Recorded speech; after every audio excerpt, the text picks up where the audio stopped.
एक चीज़ जो बहुत इम्पॉर्टेंट है, चाहे आप ब्लॉगिंग करिए या फिर यूट्यूबिंग करिए या फिर कोई और ऑनलाइन का प्रोफेशन करिए, कि आपको उसमें कंसिस्टेंट रहना होता है। कंसिस्टेंट रहना होता है और उस चीज़ को हमेशा एक समय के लिए करते जाना होता है और कोई भी रिज़ल्ट की एक्सपेक्टेशन आपको नहीं रखनी होती है। तो अगर हम बात करें यूट्यूब की, तो यूट्यूब में आपको वीडियोस बनाते रहना है, ये देखते रहना है कि YouTube के अंदर जो वीडियोस आप बना रहे हैं उसका रिस्पांस लोग क्या दे रहे हैं, किस तरह का फीडबैक आपको आ रहा है। अगर कोई लोग आपको अब्यूज़ भी कर रहे हैं तो उसके अंदर आप देखिए कि कौन से ऐसे लोग हैं जो अब्यूज़ करने के साथ साथ एक कड़वा सच आपको बता रहे हैं, जो कि आपकी कोई कमी हो सकती है जिसको आपको इम्प्रूव करना चाहिए। तो अगर मैं कुछ बातें आपको बताऊं, कुछ पॉइंट्स आपको बताऊं, तो मैं 5 पॉइंट्स आपको सिंपल बता देता हूं जो आपको फॉलो करने चाहिए अगर आपको सक्सेस चाहिए और यूट्यूब में अच्छा करियर बनाना है, एक रिकॉग्निशन इंडस्ट्री में चाहिए। तो इन सब चीज़ों के लिए आपको 5 चीज़ों को फॉलो करना बहुत ज़रूरी है। पहली जो चीज़ है इसके अंदर वो है, सबसे पहली बात, कंसिस्टेंसी। कि आप कोई भी वीडियो बनाएं तो आप वीडियो वो बनाते रहिए, और या कोई भी ब्लॉगिंग करें तो उस पर्टिकुलर टॉपिक पे आप रिसर्च करते रहिए और अलग अलग तरह के आर्टिकल्स जो हैं आप लिखते रहिए। तो जो कंसिस्टेंसी है वो बहुत इंपॉर्टेंट है, ये किसी भी प्रोफेशन में रिक्वायर्ड है, लेकिन यूट्यूब या फिर ब्लॉगिंग में ये डेफिनेटली बहुत इंपॉर्टेंट है। दूसरी चीज़, जो भी लोग आपको फॉलो करते हैं उनको रिस्पेक्ट कीजिए, चाहे वो लोग कहीं से भी आएँ, किसी भी स्टेट से आएँ, किसी भी देश से आएँ, उनको रिस्पेक्ट कीजिए और उनको रिप्लाई कीजिए। उनके साथ एक कम्युनिकेशन बनाइए, क्योंकि ऐसे टाइम में अगर आप देखें इंटरनेट की जिस तरह की सिचुएशन है अभी, बड़ी बड़ी वेबसाइट जैसे कि टाइम्स ऑफ इंडिया या फिर इंडियन एक्सप्रेस या फिर एनडीटीवी, इन सभी वेबसाइट्स पे आपको इन्फॉर्मेशन का पूरा ओवरफ्लो मिलेगा।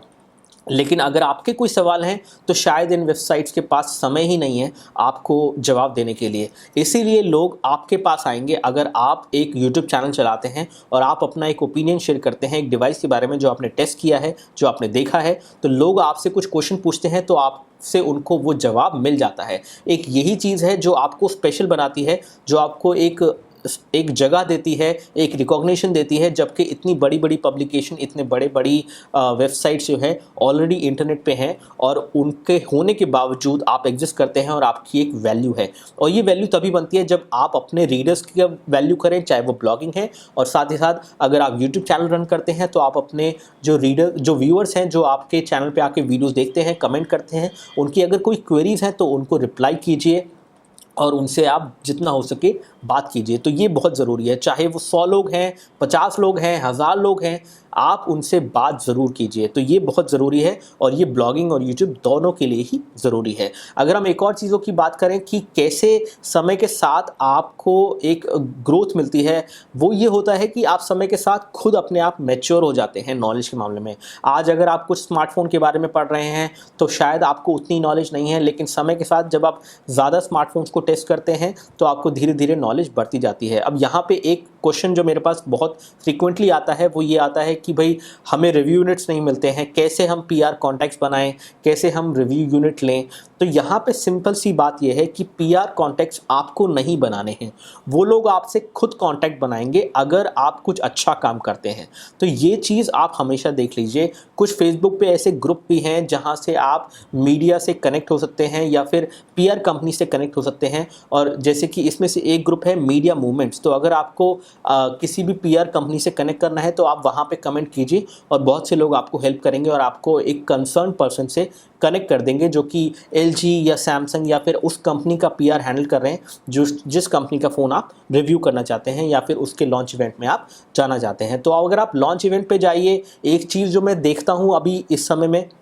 वो कुछ इस तरह से है, जो मिस्टेक कुछ लोग करते हैं वो ये है कि आप लॉन्च इवेंट पे जाइए इसलिए नहीं कि वहाँ पे फ्री में आपको बुला रहे हैं 5 स्टार होटल में या फ्री का खाना दे रहे हैं। आप वहाँ पे जाइए इसलिए कि आपको अपने व्यूअर्स के लिए, जो आपके ब्लॉग रीडर्स हैं या फिर जो आपके यूट्यूब के व्यूअर्स हैं, उनके लिए एक ऐसा कंटेंट लेके आना है जिससे उन्हें ज़्यादा से ज़्यादा इन्फॉर्मेशन मिले। क्योंकि आप फॉर्चुनेटली उस इवेंट में जा पा रहे हैं लेकिन आपके व्यूअर्स उस इवेंट में नहीं जा पा रहे हैं। तो आपके लिए एक फ़र्ज़ बनता है आपका उनकी तरफ कि आप उनको वो इन्फॉर्मेशन प्रोवाइड कराएं, और अगर आप वो करते हैं तो वो आपको और भी ज़्यादा रिस्पेक्ट करेंगे और इसी से आपका धीरे धीरे फ़ैन फॉलोइंग जो है बढ़ती जाएगी और काफ़ी स्ट्रॉन्ग होती जाएगी। तो हमेशा ये ध्यान रखें कि किसी भी इवेंट में अगर आपको चाहे दिल्ली से मुंबई जाना है या दिल्ली से चाइना जाना है या कहीं भी जाना है, तो उस ट्रैवल एक्सपेक्ट को कि आपको ट्रैवल करने को मिल रहा है, आपको दूसरा देश देखने को मिल रहा है, या आपको दूसरा शहर देखने को मिल रहा है, या आपको फ्री में फ़्लाइट मिल रही है, या फ्री में फूड मिल रहा है, इन सब चीज़ों को आप भूल जाइए और अपने